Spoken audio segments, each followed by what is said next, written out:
राधे राधे। राधे ज्ञान सागर में आप सभी का स्वागत है। आइए ज्योतिष की श्रृंखला में आज हम एक ऐसे महत्वपूर्ण विषय के ऊपर चर्चा करते हैं जो कि आजकल के समय में बहुत सारे नवविवाहित जोड़ों के लिए यह एक समस्या बनती जा रही है।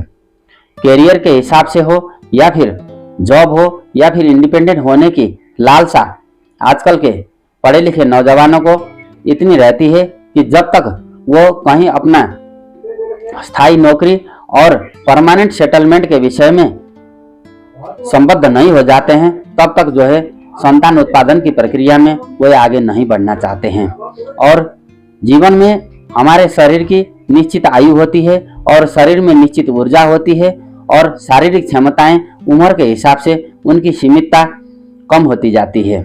ऐसी स्थिति में चाहिए कि संतान के लिए समय पर ही प्रयास करें।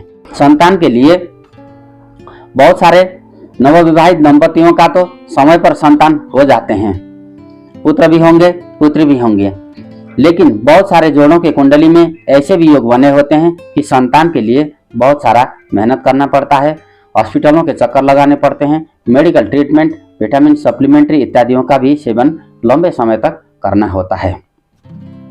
तो ऐसे कौन कौन से जातक होंगे जिनका कृत्रिम रूप से गर्भाधान या फिर टेस्ट ट्यूब बेबी IVF के द्वारा संतान उत्पादन का योग बनेगा।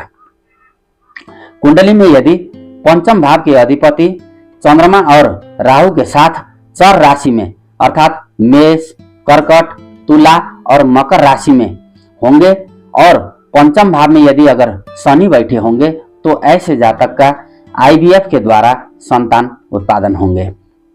यदि अगर पंचम भाव के अधिपति लग्न में या फिर सप्तम में होंगे तो पुत्र संतान होंगे और पंचम भाव के अधिपति चतुर्थ में या फिर दसम भाव में होंगे तो पुत्री संतान अधिक होते हैं।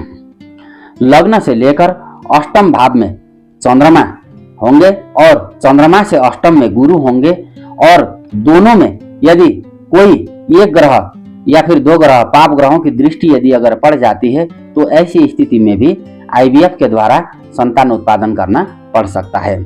हालांकि संतान के लिए कुंडली में पंचम भाव के साथ साथ अन्य बहुत सारे भावों का विचार किया जाता है और संतान के लिए पति और पत्नी दोनों की कुंडली का विस्तृत रूप से विश्लेषण करना भी जरूरी होता है।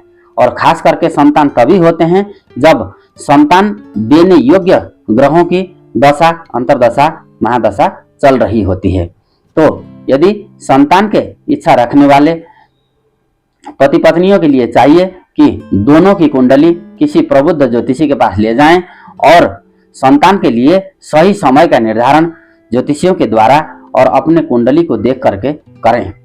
इस प्रकार से यदि अगर हम संतान के लिए आगे बढ़ते हैं तो निश्चित रूप से मन चाहा संतान उनको सही तरीके से प्राप्त होता है और बिना किसी मेडिकल ट्रीटमेंट के या और बिना किसी अन्य किसी उपाय के भी संतान हो सकते हैं, बशर्ते पति और पत्नी दोनों की कुंडली में संतान के योग होने चाहिए।